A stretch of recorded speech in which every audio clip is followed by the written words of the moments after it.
ನೋಡಿ ಅಂದು ಒಂದು ನಿಮಿಷ ಆಯಿತು, ನಾನು ಅದನ್ನು ಕೇಳ್ತೀನಿ. ನಾವು ವೀರೇಂದ್ರ ಪಾಟೀಲ್ ಇಳ್ಸಕರ ಅಥವಾ SR ಬೊಮ್ಮ ಒಂದು ನಿಮಿಷ ಬೊಮ್ಮಾಯಿ ಜಯೇಶ್ ಪಟೇಲ್ರು ನಿಲ್ಲಿಂಗಪ್ಪನಂಥ ಮಹಾನ್ ಘಟಾನುಘಟಿಗಳನ್ನ ಯಾಕೆ ತೊಂದರೆ ಕೊಟ್ಟಲ್ಲ? ಅವತ್ತು ಸಮುದಾಯ ಒಂದಾಗಿಲ್ಲ. ನೋಡಿ ರಾಮಕೃಷ್ಣ ಹೆಗಡೆ ಒಂದು ಮಾತು ಹೇಳಿದ್ದಾರೆ, ಕರ್ನಾಟಕದಲ್ಲಿ ವೀರಶೈವ ಲಿಂಗಾಯತರು ಈ ದೇಶವನ್ನು ಆಳ್ತಕ್ಕಂಥ ಶಕ್ತಿ ಇದೆ, ಆದರೆ ಒಂದಾಗ್ಬಿಡ್ತಲ್ಲ ಅಂತ ಇವರು ರಾಮಕೃಷ್ಣ ಹೇಳಿದ್ರು. ಒಂದು ನಿಮಿಷ, ನಾವು ಜಾಗೃತರಾಗಲಿಲ್ಲ, ಒಂದಾಗಲಿಲ್ಲ. ಅದಕ್ಕೋಸ್ಕರ ನಮ್ಮ ಸಮುದಾಯದ ಮುಖ್ಯರು ಕೊಡಬಾರ್ದು ತೊಂದರೆ ಕೊಟ್ಟರು. ಯಡಿಯೂರಪ್ಪನವ್ರಿಗೆ ಶನಿ ಕಾಡ್ದಂಗೆ ಕಾಡಿದ್ರು. ಹಾಗಾಗಿ ನಮಗೆ ಆತ್ಮಾವಲೋಕನ ಮಾಡಿಕೊಂಡು ಇನ್ನು ಮುಂದೆ ಒಂದಾಗಬೇಕು, ಒಟ್ಟಾಗಬೇಕು, ಒಗ್ಗಟ್ಟಾಗಬೇಕು ಅಂತೇಳಿ ನಾವು ತೀರ್ಮಾನವನ್ನು ಮಾಡಿದ್ದೀನಿ.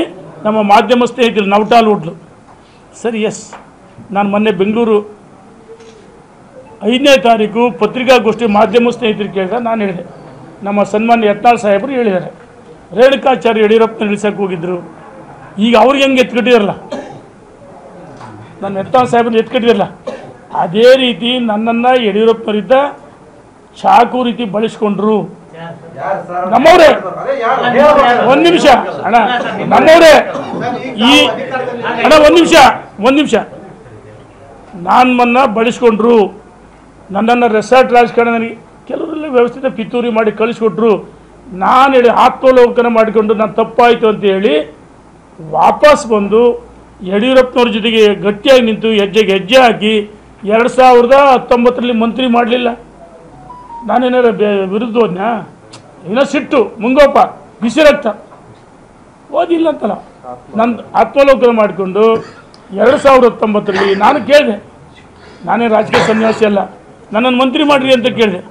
ಆಯ್ತಪ್ಪ, ನಿನ್ನ ಲಿಂಗಾಯತ ಹುಟ್ಟಿದೆ ಅಂದರೆ ಎಷ್ಟು ಜನ ಮಂತ್ರಿ ಮಾಡಬೇಕು, ತ್ಯಾಗ ಮಾಡಬೇಕು. JDS ಕಾಂಗ್ರೆಸ್ಸಿಗೆ ಬಂದಾರಂದ್ರೆ ನಾನು ಅವ್ರ ಜೊತೆಗೆ ಇದ್ದಲ್ಲ. 2019ರಲ್ಲಿ ಯಡಿಯೂರಪ್ಪನವ್ರ ಜೊತೆಗೆ ಗಟ್ಟಿಯಾಗಿ ಇದ್ದೆ. ರಾಜಕೀಯ ಕಾರ್ಯದರ್ಶಿ ಅಂದ್ರೆ ಅದ್ರಾಗೇನು ಭಾರಿ ಇದಿಲ್ಲ, ಒಂದು ಶಿಷ್ಟಾಚಾರ, ಒಂದು ಪೋಸ್ಟ್ ಅಷ್ಟೇ. ನನ್ನ ಮಂತ್ರಿಯಲ್ಲಿ ಅವ್ರ ಜೊತೆಗಿರಲಿಲ್ಲ, ಯಡಿಯೂರಪ್ಪನವ್ರ ಜೊತೆಗಿದ್ದೆ. ನಾನು ತಪ್ಪು ಮಾಡಿದೆ ಅಂತ ಅವತ್ತು ಹೇಳಿದ್ದೀನಿ. ಬಸನಗೌಡ ಪಾಟೀಲ್ ಯತ್ನಾಳ್ ನಾನು ಈಗಲೂ ಹೇಳ್ತೀನಿ, ಆತ್ಮೀಯರು, ನಮ್ಮ ಸಮಾಜದ ಹಿರಿಯರು, ಕೇಂದ್ರ ಸಚಿವರಾಗಿದ್ದಂಥರು ನನ್ನನ್ನು ಹೆಂಗೆ ಎತ್ಕಟ್ಟಿ ಬಲಿಪಶು ಮಾಡಿದರು, ಅದೇ ರೀತಿ ನಿಮ್ಮನ್ನು ಈಗ ಎತ್ಕಡ್ತಾ ಇದ್ದಾರೆ. ಇವ್ರನ್ನ ಮುಖ್ಯಮಂತ್ರಿ ಸತ್ಯವಾಗ್ಲೂ ಇವ್ರು ಯಾರು ಮಾಡಲ್ಲ, ಕೆಲವರು ರಾಜ್ಯದ ಅಧ್ಯಕ್ಷರು ಮಾಡಲ್ಲ, ಅವ್ರನ್ನ ಚಾಕು ರೀತಿ ಬಳಸ್ಕೊಳ್ತಾರೆ. ದಯಮಾಡಿ ಬೇಡ, ನಾವು ಒಟ್ಟಾಗಿ ಒಂದಾಗಿ ಸಮುದಾಯದ ಹಿತಕ್ಕೋಸ್ಕರ ಬಂದಾಗ ಬನ್ನಿ ಅಂತ ಕರೆ ಕೊಡ್ತಾ ಇದ್ದೀನಿ.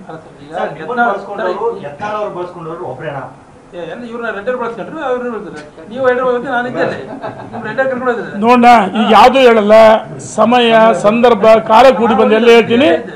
ಏನಣ್ಣ, ಧನ್ಯವಾದಗಳು.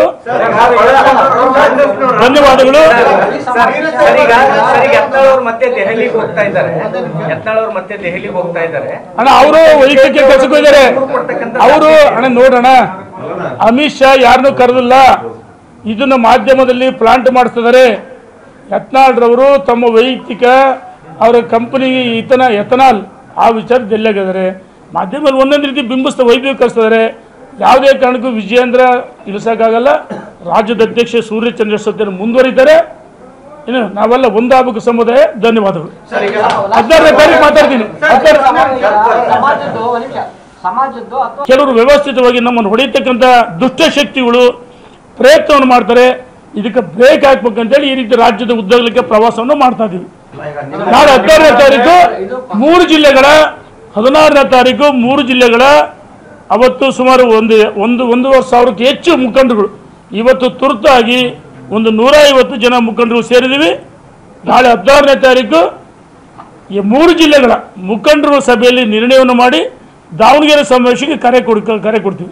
ನಿಮ್ಮವರೇ ತೊಂದರೆ ಕೊಟ್ಟರು ಅಂತ ಇದ್ದೀರಿ, ನಿಮ್ಮವರೇ ಸಮಸ್ಯೆ ಮಾಡಿದ್ರು ಅಂತ ಹೇಳಿ, ಅದೇ ನಿಮ್ಮ ಸಮುದಾಯದವರ ಇಲ್ಲ ಪಕ್ಷದಲ್ಲಿರುವಂಥ ಸಮುದಾಯದವರ? ಅಣ್ಣ ನೋಡೋಣ, ಎಲ್ಲವೂ ಹೇಳೋಕ್ಕಾಗಲ್ಲ, ಬಹಿರಂಗ ಎಲ್ಲ ಹೇಳೋಕ್ಕಲ್ಲ. ಕೆಲವು ದುಷ್ಟಶಕ್ತಿಗಳು ಏನನ್ನು ಆಟ ಆಡ್ತಿದ್ರೆ ಅವ್ರಿಗೆಲ್ಲ ಒಂದು ಕಡೆ ಭಯಭೀತರಾಗಿದ್ದಾರೆ ನಾವು ಒಟ್ಟಾಗ್ತಿರೋದಕ್ಕೆ. ಅದಕ್ಕೆ ಉತ್ತರ ವೀರಶೈವ ಲಿಂಗಾಯತ ಮಹಾಸಂಗಮ ಎಲ್ಲ ಜಿಲ್ಲೆಗಳ ಪೂರ್ವ ಸಭೆಗಳು, ಅಂತಿಮವಾಗಿ ದಾವಣಗೆರೆ ಸಮಾವೇಶ ಮಾಡ್ತೀವಲ್ಲ, ಅಂದು ಸರಿಯಾದ ರೀತಿ ದಿಕ್ಕಿನಲ್ಲಿ ನಡಿಬೇಕಂತೇಳಿ ನಿರ್ಣಯವನ್ನು ಅವತ್ತು ದೊಡ್ಡ ಮಟ್ಟದಲ್ಲಿ ಮಾಡ್ತೀವಿ. ಅಣ್ಣ ಬಿಡೋಣ, ಈಗ ಯಾರು ಲಿಂಗಾಯತರಲ್ಲ ಎಲ್ಲರಿಗೂ ಗೊತ್ತಿರ್ತಕ್ಕಂಥ ವಿಚಾರ. ಈಗ ಕೆಲವರು ಮಾತಾಡ್ತಿರ್ತಾರೆ, ಏನೋ ನೋಡಿ ಏನಾಗಿದೆ ಈಗ ಒಂದು ನಿಮಿಷ ಒಬ್ಬ ಸಮುದಾಯದ ದೊಡ್ಡ ನಾಯಕನಿಗೆ ನೀನು ಆ ಜಾತಿಯವನಲ್ಲ ಅಂತ ಒಂದು ಮಾತು ಸ್ಪಷ್ಟವಾಗಿ ಹೇಳ್ತೀನಿ. ಈಗ ನೀವು ಹೇಳೋದು ನೇರನೇ ಬರ್ತೀನಿ, ನಾನು ನೇರ ಪಾಯಿಂಟಿಗೆ ಬರ್ತೀನಿ. ಯತ್ನಾಳು ನಮ್ಮ ಸಮುದಾಯ ನಾಯಕ ಇಲ್ಲ ಅಂತಲ್ಲ, ಕೇಂದ್ರ ಸಚಿವರಾಗಿದ್ದಂಥವ್ರು. ಅವರ ಮುಖಾಂತರ ಕೆಲವರು ಮಾತಾಡಿಸ್ತಿದ್ದಾರೆ, ಅವರು ಬಲಿಪಶು ಹಾಕರೆ, ಅವ್ರು ಬಲಿಪಶು ಆಗಬಾರ್ದು ಅಂತ ನಮ್ಮ ಉದ್ದೇಶ. ಅದನ್ನ ಸಮಯ ಸಂದರ್ಭ ಬಂದಾಗ ಕಾಲ ಕೂಡಿ ಬರ್ಬೇಕು, ಎಲ್ಲವನ್ನ ಹೇಳಕ್ಕಲ್ಲ. ಈಗ ನೋಡಿ ನಾವು ಕಾಲ ಕೂಡಿ ಬಂತು ಒಂದಾದ್ವಿ, ಕಾಲ ನಾವು ಅವರೇ ಚೆನ್ನಾಗಿದ್ವಣ. ಕೆಲವು ದುಷ್ಟ ಶಕ್ತಿಗಳು ಹೊಡಿತಕ್ಕಂಥ ಪ್ರಯತ್ನವನ್ನು ಮಾಡಿದ್ದಾರೆ. ನಾವು ಆಗ್ತಾರೆ, ನಮಗೆ ಅವ್ರ ಬಗ್ಗೆ ಈಗಲೂ ಗೌರವ ಇದೆ. ನಾನು ತಪ್ಪು ಮಾಡಿದ್ದೀನಿ ಕೆಲವೊಂದು, ಇಲ್ಲ ಅಂತಲ್ಲ. ಆತ್ಮಲೋಕನ ಮಾಡ್ಕೊಂಡು ನಾವೆಲ್ಲ ಒಟ್ಟಾಗಿ ಒಂದಾಗಿ ಹೋಗೋಣ. ಸಮುದಾಯ ಇಲ್ಲಿ ರೇಣುಕಾಚಾರ್ಯ ಅಥವಾ ಯಡಿಯೂರಪ್ಪ, ವಿಜಯೇಂದ್ರ, ಯತ್ನಾಳು ಇಲ್ಲಿ ಕೂತರು ಯಾರೂ ಅಲ್ಲ. ನಮಗೆ ಮುಖ್ಯ ಸಮಾಜವನ್ನು ಇವತ್ತು ಯಾರು ಷಡ್ಯಂತ್ರ ಮಾಡ್ತಾರೆ ಅದಕ್ಕೆ ನಾವು ಒಟ್ಟಾಗಿ ಒಂದಾಗಿ ಹೋಗ್ಬೇಕು ಅಂತೇಳಿ ಎಲ್ಲರಲ್ಲೂ ವಿನಂತಿ ಮಾಡ್ತೀನಿ. ನಾನು ಈ ಭಾರತ ನೋಡ ಅವ್ರ ಬಾಯಲ್ಲಿ ಮಾತಾಡಿಸ್ತಿದ್ದಾರೆ, ಬಲಿಪಶು ಮಾಡ್ತಾರೆ, ಬಲಿಪಶು ಆಗೋದು ಬೇಡ, ಕೇಂದ್ರ ಸಚಿವರಾಗಿದ್ದಂಥವ್ರು ಅಂತ ನಾನು ವಿನಂತಿ ಅವರಿಗೆ. ಯತ್ನಾಳ್ ನಾವೇ ಶತ್ರುಗಳಲ್ಲ. ನಾವು ಈ ಹೋರಾಟ ಸ್ಟಾರ್ಟ್ ಮಾಡಿದಾಗಿಂದ ರೇಣುಕಾಚಾರ್ಯ ಅವರೇ ಸಮುದಾಯದವರೆಲ್ಲ ಬೇಡ ಜಂಗಮ ಸರ್ಟಿಫಿಕೇಟ್ ಆಯ್ತಣ್ಣ, ನಿನಗೆ ಕೊಡ್ತೀನಿ. ನಾನು ಒಂದು ನಿಮಿಷ ಅಧಿವೇಶನದೊಳಗೆ ಹೇಳ್ತೀನಿ. ಇದು ನಾನು ಸಭೆಗೆ ಹೇಳ್ಬೇಕಾಯ್ತು, ಹೇಳಿಲ್ಲ. ಅವತ್ತಿನ ಸಭೆಗೆ ಘೋಷಣೆ ಮಾಡಿದ್ದೆ. ನಾನು ಏನಾದರೂ ಬೇಡ ಜಂಗಮ ಸಮುದಾಯದ ಸರ್ಟಿಫಿಕೇಟ್ ತಗೊಂಡಿದ್ರೆ ನಾನು ಮಾಧ್ಯಮದ ಸ್ನೇಹಿತರಿಗೆ ಹೇಳ್ತೀನಿ, ನೇಣ ಕೇಳ್ತೀನಿ. ಅದನ್ನ ಅಸೆಂಬ್ಲಿ ಒಳಗೆ ಹೇಳಿದ್ದೀನಿ. ನನ್ನ ಜಾತಿ ಕಾಲಂನಲ್ಲಿ ಇವತ್ತು ಇತ್ತೀಚೆಗೆ ಅವಾಗ ಹೆಂಗೆ ಏಪ್ಪ ಅಂತಂದ್ರು, ಅಥವಾ ಮತ್ತೊಂದು ಸಮಾಜ ಇರ್ತದೆ. ಈಗ ಅವತ್ತು ಹಿಂದೂ ಲಿಂಗಾಯತ್ ಅಂತ ಬರ್ಸಿದ್ದಾರೆ ನನ್ನ ತಂದೆ ತಾಯಿ. ಜೊತೆಗೆ ನನ್ನ ಚುನಾವಣಾ ಅಫಿಡವಿಟಿನಲ್ಲಿ ಅನುಸೂಚಿತ ಜಾತಿ ಪಂಗಡ ಅಂತ ಅದನ್ನು ಹೊಡೆದಾಕಿ ವೀರಶೈವ ಹಿಂದೂ ಲಿಂಗಾಯತ್ ಅಂತ ನಾವು ಬರ್ಸಿದ್ದೀವಿ. ಅದನ್ನು ದಾಖಲೆನ ನಾಳೆ 16ನೇ ತಾರೀಕು ಬಿಡುಗಡೆ ಮಾಡ್ತೀನಿ. ನಾನು ಯಾವುದೇ ಕಾರಣಕ್ಕೂ ಜಾತಿ ಸರ್ಟಿಫಿಕೇಟ್ ತಗೊಂಡಿಲ್ಲ. ನಾನು ಅವತ್ತು ಇದೇ ಸಿದ್ದರಾಮಯ್ಯನವರು, ಸಮಾಜ ಕಲ್ಯಾಣ ಸಚಿವರು ಆಂಜನೇಯ, ಬೇಡ ಜಂಗಮ ಯಾರು ಚೇತನ್ ಅಂತ ಹುಡುಗರಿಗೆ 25 ಲಕ್ಷ ಅವ್ರು ಕೊಡ್ತಾರೆ, ನನಗೆ ಗೊತ್ತಿಲ್ಲ. ಕಾಂಗ್ರೆಸ್ಸಿನ ಒಬ್ಬ ಮುಖಂಡ ಮೈಸೂರಲ್ಲಿ ಪತ್ರಿಕಾಗೋಷ್ಠಿ ಮಾಡಿ ರೇಣುಕಾಚಾರ್ಯ ಮಗಳಿಗೆ 25 ಲಕ್ಷ ಹಣ ತಗೊಂಡ್ರೆ ಸರ್ಟಿಫಿಕೇಟ್ ಅಂತೇಳಿ. ನಾನು ಅಂದೂ ಹೇಳಿದ್ದೆ ಪತ್ರಿಕಾಗೋಷ್ಠಿ ಮಾಡಿ, ಚೇತನ ಅಂದರೆ ಹುಡುಗ ವಿದ್ಯಾರ್ಥಿಗೆ ಕೊಡಿದರೆ ನನ್ನ ಮಗಳಿಗೆ ನಾನು ತಗೊಂಡಿಲ್ಲ, ಕೇಳಿದ್ರೆ ನನಗೆ ಅವಶ್ಯಕತೆ ಇಲ್ಲ. ಈಗ ಯಾರು ನಮ್ಮ ಸಮುದಾಯದಲ್ಲಿ ಬಡವರದಲ್ಲ, ಸಮುದಾಯ ಅಂದರೆ ಕೇಳೋ ಸಮಾಜ ಜಂಗಮರಲ್ಲ, ಇಡೀ ವೀರಶೈವಲಿಂಗಾಯತ ಒಳಪಂಗಡಗಳು.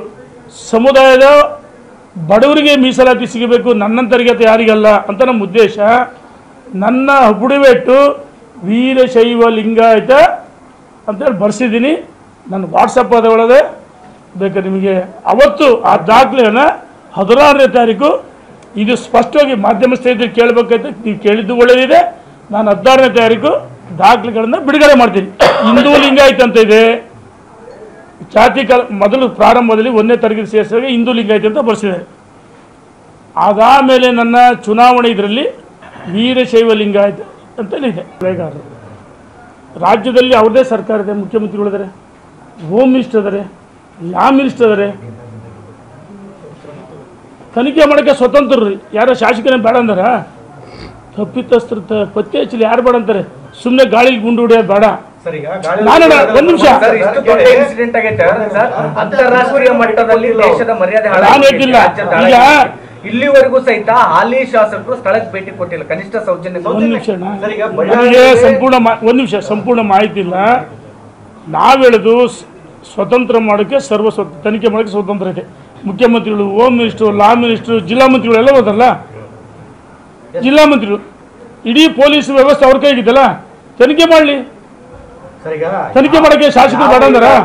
ಸ್ಥಳೀಯ ಶಾಸಕರನ್ನ ಗಮನಕ್ಕೆ ಬರಲಾರ್ದಂಗೆ ಏನು ಮಾಡಕ್ಕಾಗಲ್ಲ. ಇದು ತಪ್ಪಿದ್ದು. ಈಗ ಸರ್ಕಾರಕ್ಕೆ ಓವರ್ಟೇಕ್ ನೋಡಿ, ಈಗ ಹೇಳ್ತಿರಲಿಲ್ಲ ಮಾಧ್ಯಮ ಸ್ನೇಹಿತರು, ಇದು ಸುಳ್ಳು. ಶಾಸಕರು ಬಿಟ್ಟು ಏನು ಮಾಡಿ, ಶಾಸಕರು ಹೇಳಿದ್ದು ಯಾರು ವರ್ಗಾವಣೆ ಮಾಡಲ್ಲ. ಈ ಸರ್ಕಾರ ಅವ್ರಿಗೆ ಬೇಕಾದ್ರೆ ಮನ ಬಂದಂತೆ ಟ್ರಾನ್ಸ್ಫರ್ ಮಾಡಿ ವರ್ಗಾವಣೆ ಮಾಡಿ ಗಂಗಾವತಿ ಮಾಜಿ ಶಾಸಕರು ಸರ್, ಒಂದ್ ವೇಳೆ ನೀವು ಈಗ ಶಾಸಕರಾಗಿದ್ದಿದ್ರೆ ವಿಸಿಟ್ ಮಾಡ್ತಿದ್ರ ಇಲ್ವಾ ಸರ್? ಸರ್ ಒಂದೇ ಮಾತು, ಅವರು ಸಹಿತ ಮೊನ್ನೆ ಬಂದು ನೋಡ್ಕೊಂಡು ಹೋಗಿದ್ದಾರೆ, ಬಂದಿದ್ದಾರೆ. ಈ ರನ್ಯಾ ಕೇಸ್ನಲ್ಲಿ ಸ್ಮಗಲ್ ಸುಮಾರು 25 ಕೋಟಿ ಸ್ಮಗ್ಲಿಂಗ್ ಆಗಿದೆ. ನಾವು ಹೇಳ್ತಿದ್ವಿ ಪೊಲೀಸ್ ಏನು ವ್ಯವಸ್ಥೆ, ಈ ಸರ್ಕಾರದ ಪ್ರಭಾವಿ ಸಚಿವರ ಸಹಕಾರದಿಂದ ಸ್ಮಗ್ಲಿಂಗ್ ಆಗ್ತದೆ. ಅದೇ ನಡೆದು ಇಡೀ ಭ್ರಷ್ಟಾಚಾರ ವ್ಯವಸ್ಥೆ ಹದಗೆಟ್ಟೋಗಿದೆ, ಕಾನೂನು ಸುವ್ಯವಸ್ಥೆ ಹದಗೆಟ್ಟೋಗಿದೆ. ಇವೆಲ್ಲವೂ ಸರ್ಕಾರದ ವೈಫಲ್ಯಗಳು. ಅದಕ್ಕೋಸ್ಕರ ಹೇಳ್ತೀರಿ ಸರ್ಕಾರದ ವೈಫಲ್ಯಗಳನ್ನು ಅಧಿವೇಶನದ ಒಳಗೆ ಹೊರಗೆ ಹೋರಾಟ ಮಾಡ್ತೀವಿ. ಜನರ ಮನೆ ಬಾಗಿಲಿಗೆ ಈ ಭ್ರಷ್ಟಾಚಾರವನ್ನು ಮತ್ತು ಸರ್ಕಾರದ ವೈಫಲ್ಯ ತಲುಪಿಸಿ ಈ ಸರ್ಕಾರವನ್ನು ಮನೆಗೆ ಕಳಿಸ್ಕೊಡ್ತೀವಿ. ನೆಕ್ಸ್ಟ್ 2028 ಅಷ್ಟರೊಳಗೆ ಈ ಶೇರಿಂಗ್ನಲ್ಲಿ ಹೊಡೆದಾಡ್ತಿದ್ದಾರೆ ನೋಡಿ, ಶೇರಿಂಗು ಹೊಡೆದಾಡ್ತಿದ್ದಾರೆ. DK ಶಿವಕುಮಾರ್ ಸಿದ್ದರಾಮಯ್ಯನವ್ರ ಮಧ್ಯೆ ಸಂಘರ್ಷ ಆಗ್ತದೆ. ಮೊನ್ನೆ ಇವರೇ ಮಲ್ಲಿಕಾರ್ಜುನ್ ಖರ್ಗೆ ಹೇಳಿದ್ರೆ ನೀವು ಹಿಂಗೆ ಹೋಗ್ಬಾರ್ರಿ, ಹಿಂಗೆ ಹೋಗ್ರಿ, ಒಂದ್ಗೂಡ್ರಿ, ಹತ್ತಿರಪ್ಪ ಅಂತ ಹೇಳಿದ್ರು. ನೀವು ಒಂದಾಗ್ರಿ ಅಂತ ಹೇಳಿದರೆ ಅವ್ರು ಒಂದಾಗಲ್ಲ. ಕೆಲವರು DK ಶಿವಕುಮಾರ್ ಪರವಾಗಿ ಹೇಳಿಕೆ ಕೊಡ್ತಾರೆ, ಸಿದ್ದರಾಮಯ್ಯನ ರಾಜೀನಾಮೆ ಕೊಡಬಾರ್ದು ಹೇಳಿದರೆ 100ಕ್ಕೆ 100 ಈ ಸರ್ಕಾರ ಬಹುಶಃ 2028ವರೆಗೆ ಮುಂದುವರಿಯಲ್ಲ. ಇನ್ನೊಂದು 4-5 ತಿಂಗಳು ಈ ಏನು ಬಜೆಟ್ ಅಧಿವೇಶನ ಚರ್ಚೆ ಆದಮೇಲೆ ಪವರ್ ಶೇರಿಂಗ್ ಗದ್ದಲ ಸ್ಟಾರ್ಟ್ ಆಗುತ್ತೆ. 100ಕ್ಕೆ 100 ಸರ್ಕಾರ ಪತನ ಆಗುತ್ತೆ. ರಾಜ್ಯದಲ್ಲಿ ಉತ್ತಮವಾದ ಆಡಳಿತ ಯಡಿಯೂರಪ್ಪ ನೇತೃತ್ವ ಕೊಟ್ಟಿದ್ವಿ. ಮುಂದೆ ನಾವೇ ಸೂರ್ಯಚಂದ್ರ ಸತ್ಯನ BJP ಅಧಿಕಾರಕ್ಕೆ ಬರ್ತೀವಿ. ಇಬ್ರು ಸಚಿವರು ಅದಾರ ಸರ್, ಯಾವ ಶೇರಿಂಗ್ ಅದಾರ ಸರ್? 2 ಬಣ ಇದೆ ಕಾಂಗ್ರೆಸ್ ಅಲ್ಲಿ. ಯಾವ ಬಣದಲ್ಲಿ ಇರ್ಬೋದು? ಈಗ CBI ತನಿಖೆ ಮಾಡ್ತಿದ್ರೆ ಗೊತ್ತಾಗುತ್ತೆ. ಬಿಜೆಪಿ ಅಧಿಕಾರಕ್ಕೆ ಬಂದ್ರೆ ಸಿಎಂ ಯಾರಾಗ್ಬೋದು ಸರ್? ಬಿಜೆಪಿ ಬರ್ರಿ ಊಟ ಮಾಡ್ಬರ್ರಿ.